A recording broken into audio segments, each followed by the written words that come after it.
नमस्ते, आप सभी का स्वागत है अपने YouTube channel by care classes में। आज शुरू करते हैं class 10th maths NCERT pair of linear equations in two variables chapter 3 introduction part बना दिया है। यदि नहीं देखा है तो जाकर जरूर देख लें। और आज हम करेंगे examples. Board, central and state exams की यहाँ तैयारी होती है। एग्जाम्पल फर्स्ट देखेंगे जो कि सबसे टफेस्ट एग्जाम्पल लगता है हमारे क्लास 10th के विद्यार्थियों के लिए, और आज हम उसको इजी करेंगे।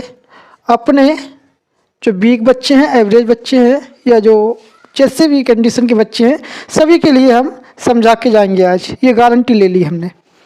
देखो, पहले तो एग्जाम्पल फर्स्ट को रेफ़र किया गया है सेक्शन 3.1 में। जहाँ एग्जाम्पल फर्स्ट लिखा है वो एग्जाम्पल पूरा है नहीं, सेक्शन 3.1 में हमें जाना पड़ता है। और यहाँ पूरी कहानी की कहानी दे रखी है, ठीक है। यहाँ कहता है Akhila went to a fair in her village. आप भी कभी ना कभी अपने गांव में मेला देखने गए होंगे, तो वैसे ही अखिला भी अपने गांव में मेला देखने जाती है। She wanted to enjoy rides on the giant wheel.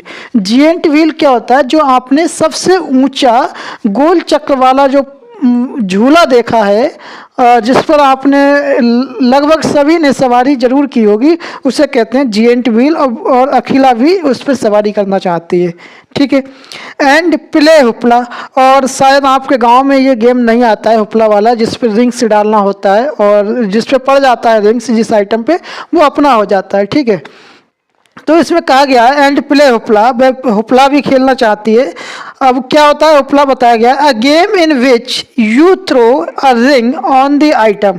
तुम आइटम पर रिंग फेंकोगे, केप्ट इन अ स्टॉल, एक स्टॉल में रखे हुए आइटम पर।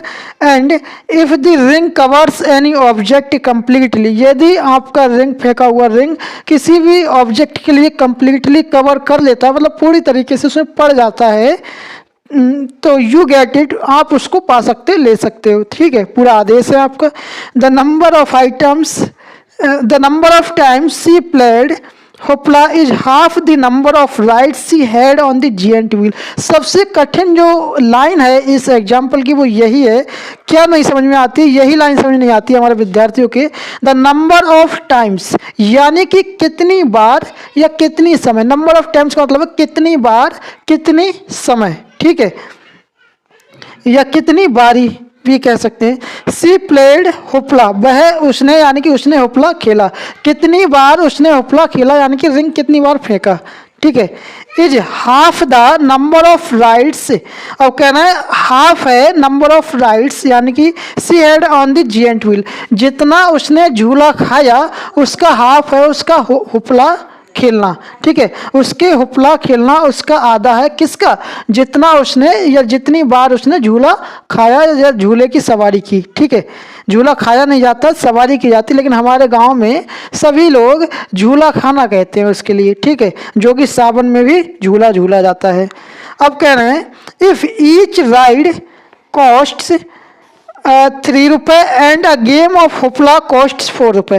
कह रहे हैं प्रत्येक सवारी का कॉस्ट 3 रुपया है, मतलब जिएंट व्हील जो उसने सवारी की उसकी प्रत्येक चक्र की या जैसे भी उनका जो हो शेड्यूल, उसकी कॉस्ट 3 रुपये है। एंड हुपला कॉस्ट जैसे चाहे एक बार के, जैसे आपने 3 रुपये में चाहे वो 5 बार रिंग फेंकवाए या 2 ही बार फेंकवाया, एक बार, उसे एक टाइम कहते हैं, ठीक है।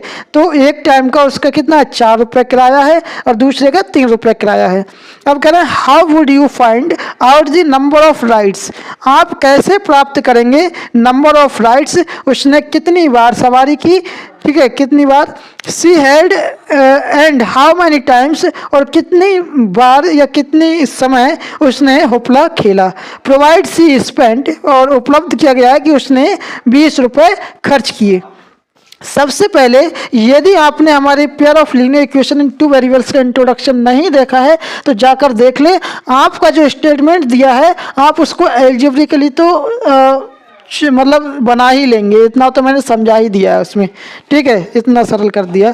अब देखो, अब आप कहेंगे भाई आपने इसमें क्या सरल कर दिया। मैं कहता हूँ मैंने कुछ सरल नहीं किया, आपको केवल उसका मीनिंग बता दिया इंग्लिश टू हिंदी में, ठीक है। अब मैं लिखता हूँ, यहाँ कहा गया है कि सी स्पेंड 20 रुपये, मैं लिख लेता हूँ सी स्पेंट 20 रुपये, 20 रुपये, ठीक है। अब कह रहे हैं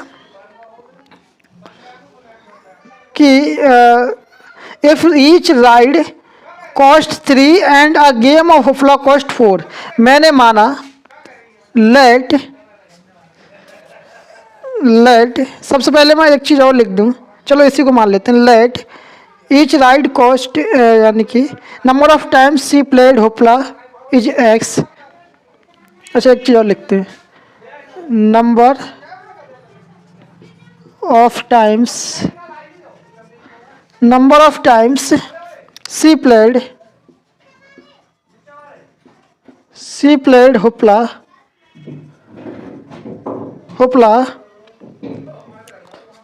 बराबर half the number of rides she had on giant wheel. The number of rides she had on giant wheel, ठीक है, जो चक्र होता है। अब इसका मतलब है कि number of times she played hoopla half the number of rides she had on giant wheel, मतलब उसने जितनी बार झूला की सवारी की उसका आधा, हाफ लिखा है ना, उसका आधा उसने सी प्लेड होपला, उसने आधा उसका होपला खेला है। अब देखो लेट करते हैं, नंबर ऑफ राइड्स दैट अखिला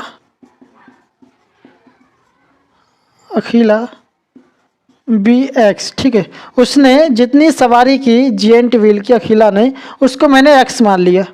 अब कहता हूँ number of times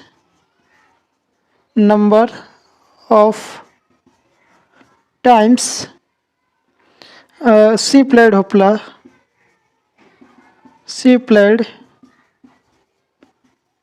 होपला be y, ठीक है। अब मैं इसको क्या करूँगा, अब मुझे क्या दिया गया है, ये स्टेटमेंट दिया गया है। ये क्या है मेरा, ये एक स्टेटमेंट है। इसको मैं किस में चेंज करूँगा, अपने एल्जेब्रिक फॉर्म में चेंज करूँगा। किस में, एल्जेब्रिक फॉर्म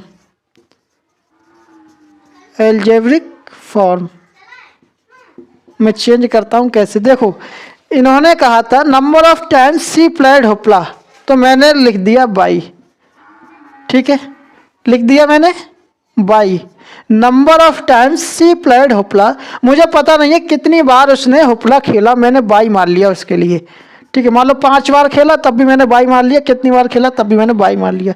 कह रहा half the number of rides she had on the giant wheel, और आधा खेला उसने जिएंट व्हील का, तो मैं लिख लेता हूँ 1/2x। एक्स को लिखा, चाहे उसने जिएंट व्हील पर झूला, जितना भी झूला हो, जितने चक्र झूले हो, मैंने उन सबको x मान लिया। और कहा गया है कि होपला का उसने जिएंट व्हील का उसने होपला आधा खेला, इसलिए y बराबर हाफ x लिख लिया मैंने, ठीक है।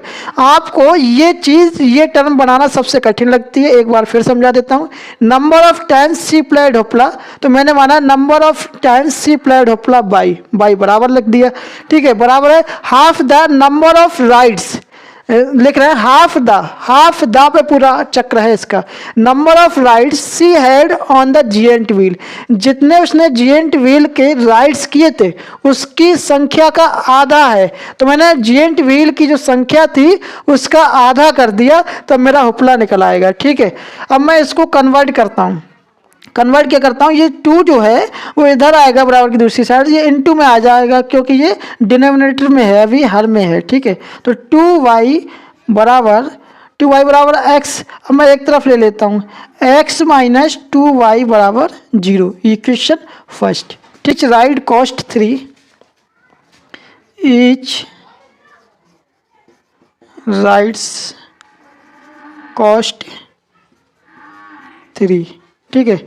और ईच प्लेड होपला, या क्या लिखा है इसमें, game of hoopla cost, game of होपला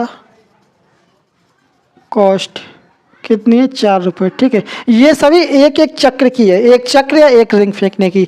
तो मैंने क्या माना, राइट्स वाला यानी कि जिएंट व्हील वाला माना है मैंने x, तो मेरा हो गया कितना 3x। अब देखो 3x कैसे हो गया, क्योंकि मैंने एक चक्र माना और एक कॉस्ट ली, एक चक्र की कॉस्ट ली। जब हम किसी चक्र की यानी कि किसी टाइम की, जैसे x चक्र लगाया उसने और x चक्र की कॉस्ट कितनी है 3, जब मैं इसकी मल्टीप्लाई करूंगा तो कितना हो जाएगा 3x हो जाएगा। मान लो x की जगह उसने 5 चक्र लगाए और जब तभी तो इसका निकल के आएगा गुणा यानी कि मल्टीपल, जब मैं इसकी अपने कॉस्ट से मल्टीप्लाई कर दूंगा तभी तो टोटल चक्र का कॉस्ट निकल के आएगा ना आएगा। 3 पंजे 15 यानी कि 5 चक्र यदि किसी ने लगाए 3 रुपए की कॉस्ट से तो 15 रुपये निकल के आए। इसी तरीके से जब मैं अपने नंबर ऑफ टाइम्स राइट्स की और अपने पर कॉस्ट की लगाऊंगा, जो राइट्स की पर कॉस्ट है उसका मल्टीप्लाई करूंगा तभी मेरा आएगा 3x। ठीक है, फिर प्लस, प्लस क्यों लगाया मैंने, क्योंकि इसने क्या कहा है, टोटल स्पेंड किए है ना इसने। ठीक है, टोटल स्पेंड किए हैं और each ride cost 3 end game of 4। ठीक है, how do find the number of rides. ठीक है, टोटल इसने 20 रुपये कॉस्ट खर्च किए, इसीलिए मैंने यहाँ प्लस लगाया। और 4y जैसा 3x का बताया उसी की तरीके से y इंटू 4 रुपये पर रिंग फेंकने की कॉस्ट है, तो मैंने उनकी मल्टीपल कर दी तो कितना आ गया 4y बराबर 20 रुपये इसने खर्च किए। ये मेरी हो गई इक्वेशन सेकंड। ठीक है, इक्वेशन फर्स्ट एंड सेकंड बन गई। आपके लिए मैं आशा करता हूं कि अपने स्टेटमेंट से अलजेब्रिक फॉर्म में लाना इक्वेशन को, यानी कि इक्वेशन बनाना, स्टेटमेंट की इक्वेशन बनाना संभवतः समझ में आ गया होगा और आगे से सभी क्वेश्चंस की बना लेंगे। ठीक है, जहां डाउट रहे आप मेरे चैनल वाईकेआर क्लासेस को फॉलो करें, आपके लिए बेहतरीन से बेहतरीन कोशिश की जाएगी कि समझ में आए। ठीक है, समझाने की कोशिश की जाएगी। अब देखो, अब ये अलजेब्रिक फॉर्म आ गई। हम मुझसे कहा है एग्जाम्पल फर्स्ट में कि मुझे चाहिए, आपको रिप्रेजेंट करना है अलजेब्रिक फॉर्म और ग्राफिकल फॉर्म में। अलजेब्रिक फॉर्म में मैंने इसको रिप्रेजेंट कर दिया, अब मैं ग्राफिकल फॉर्म में रिप्रेजेंट करने के लिए इसकी कुछ वैल्यू पुट करूंगा, तब इसको जाकर ग्राफिकल फॉर्म में पुट करूंगा। ठीक है, तो क्या है, क्या करता हूं मैं, x और y दो बार वैल्यू पुट कर लेता हूं। मान लो x बराबर मैंने y बराबर ले लिया मैंने x/2। ठीक है, अब मैंने x/2 क्यों लिया, क्योंकि यहाँ वैसे भी y बराबर x/2 ही है। ये जो x मल्टीपल है ऊपर 1 से मल्टीपल होगी तो x/2 हो जाएगा। तो जब मैं x की वैल्यू यहाँ रखूँगा जितनी और 2 से डिवाइड करूँगा, x की वैल्यू रखने पर 2 से डिवाइड करने पर तो मेरी y निकल के आ जाएगी, नहीं आ जाएगी। जैसे मैंने x बराबर 0 रखा तो यहाँ पर मेरा दिया है y बराबर x/2। जब मैं x हटाकर 0 पुट करूंगा, 2 से 0 को डिवाइड करूंगा मुझे 0 मिलेगा, तो y बराबर 0 मिल गया और x तो मैंने पहले ही पुट किया था मान के, तो x का जब मैंने मान 0 रखा तो y बराबर भी 0 मिल रहा है 2 से 0 डिवाइड करने पर, जैसा कि यहाँ बताया। ठीक है, अब मैं क्या रख रहा हूँ यहाँ पर, अब मैं 4 रख रहा हूँ, यहाँ 4 रखा और अब मैं जब x की जगह पर मैंने 4 रखा और अपॉन 2 है तो 2 दूना 4 यानी कि 2 मिल जाएगा मुझे y की वैल्यू। ठीक है, अब ये तो आ गई पहली इक्वेशन की, फ्रॉम इक्वेशन फर्स्ट से किया मैंने। अब इक्वेशन सेकंड की भी तो है, इसके लिए भी कर लेते हैं।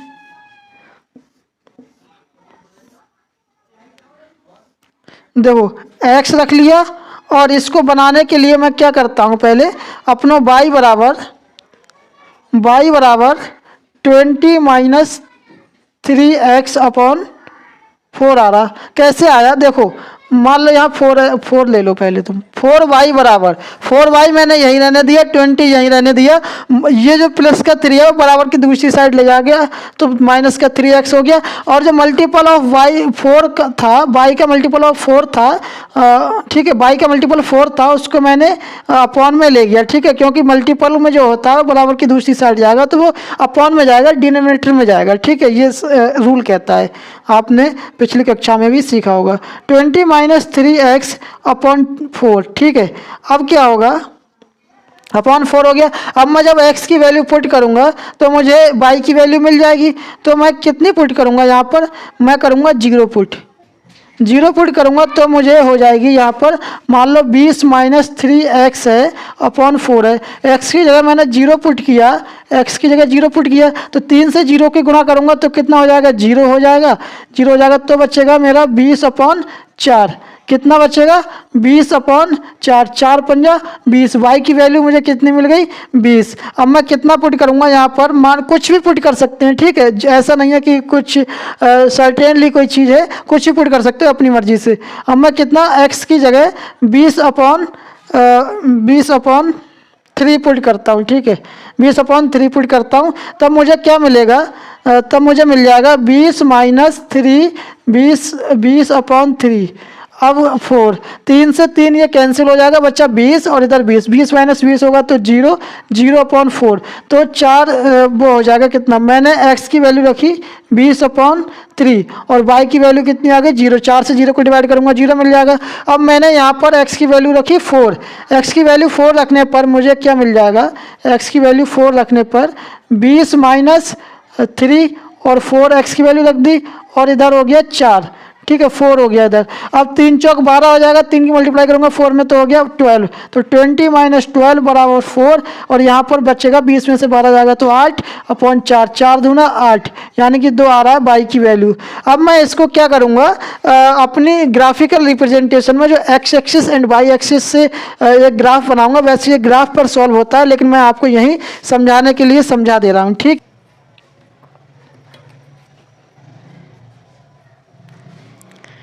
ये मेरा हो गया x, ये हो गया x, ये हो गया x डैश, ये हो गया y डैश और ये हो गया y, और यहाँ क्या हो गया, o हो गया मेरा ओरिजिन, ठीक है, o हो गया ओरिजिन।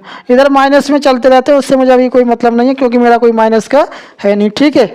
अब मैं क्या करता हूँ, यहाँ नंबर लिख लेता हूँ 1 2 3 4 5। अधिकतर देख लेते हैं हम x कितना है, x की सबसे बड़ी वैल्यू 4 है और इधर 20/3, यानी कि इसको काटेंगे तो 3 4 18.6 कुछ आएगा और x की वैल्यू सबसे बड़ी 6 आ रही है। 1 2 3 4 5, 1 2 3 4 5 6, ठीक है, 1 2 3 4 5 6 और एक ये 7, इतना ही मैं इधर कर लेता हूँ। 1 2 3 4 5 6, 1 2 3 4 5 6। अब ये देखो सबसे बड़ी वैल्यू y की कितनी है, 5 है, कोई दिक्कत नहीं, मैंने 6 तक कर लिया, सही है।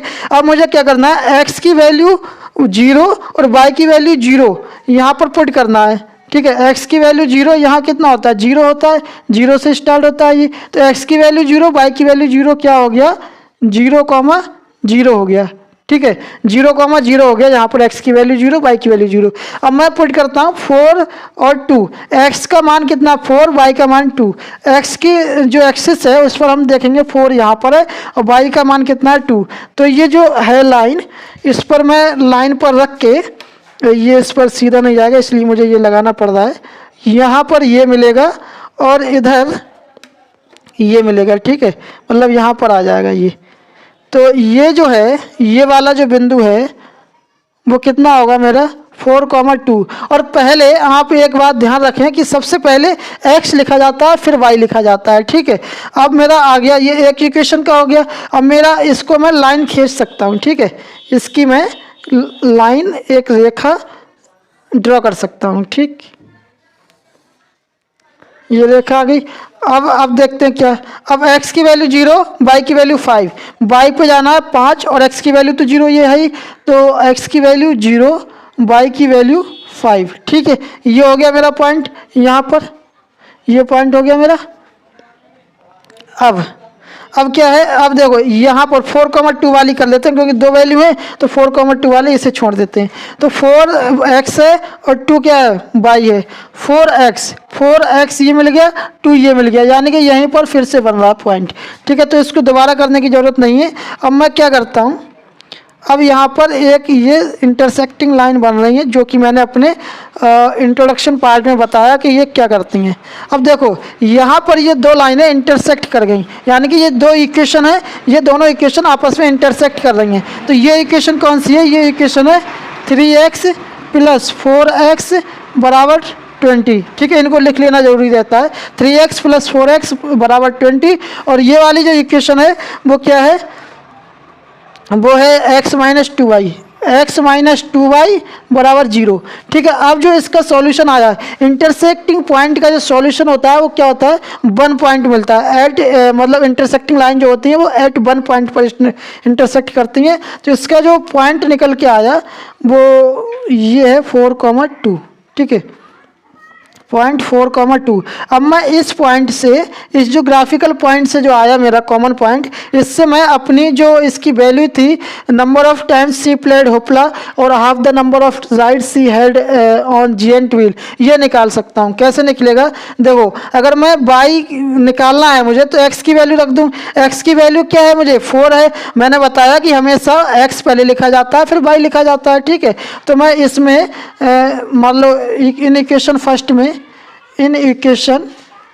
में पुट करता हूँ, पुट इन इक्वेशन फर्स्ट, सही है। अब क्या है, बाई बराबर 1/2, एक्स की वैल्यू कितनी है 4, और 4 होने के नाते मैं 2 से 4 को काट सकता हूँ, 2 दूना 4, तो 2 की 1 में मल्टीप्लाई होगी तो 2 × 2, तो बाई की वैल्यू क्या कितनी आ रही है, बाई की वैल्यू आई 2, ठीक है। अभी पता लगेगा सही है ये स्टेटमेंट या गलत। अगर मेरा इस स्टेटमेंट के अनुसार आंसर आ गया तो समझो मेरा आंसर ठीक आ रहा। अब क्या है, अब मुझे बाई की वैल्यू निकल आई, अब मुझे एक्स की वैल्यू निकालना है। तो एक्स की वैल्यू कैसे निकलेगी, मैं इक्वेशन इससे भी निकाल सकता हूँ अपनी वैल्यू, और इक्वेशन 1 से भी निकाल सकता हूँ। कैसे, देखो, putting the value of by in equation, चलो सेकंड में रखता है, ठीक है, सेकंड में रखता हूँ। तो 3x + 4y बराबर 20, तो 3x + 4y की वैल्यू कितनी है, y की वैल्यू मेरी आई 2, ठीक है। y की वैल्यू 2 आने पर मेरा हो गया 20 होने के बाद 3x बराबर 4 दूना 8, 8 उधर जाएगा बराबर की दूसरी साइड, तो वो हो जाएगा माइनस का, ठीक है।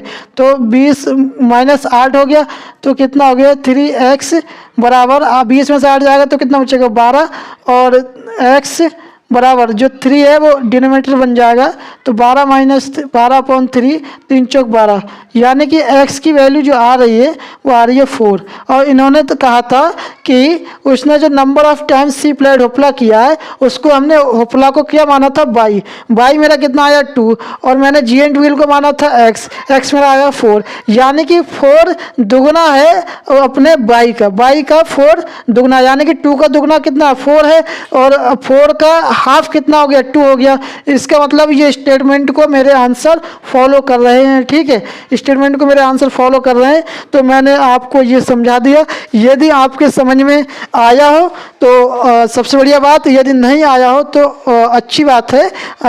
कुछ लोगों को नहीं आता है तो दोबारा वीडियो देख सकते हैं, पहली बार में नहीं आया, और अगर दूसरी तीसरी बार में भी नहीं आ रहा तो टाइम वेस्ट ना करें, कमेंट बॉक्स की मदद से हमें कमेंट कर दें कि भाई यहाँ इस जगह कमेंट मतलब नहीं आ रहा समझ में कॉन्सेप्ट, तो मैं आपको बताने की कोशिश करूंगा। मैं हर एक कमेंट देखता हूं, उसका सॉल्यूशन भी देने की कोशिश करता हूं, ठीक है।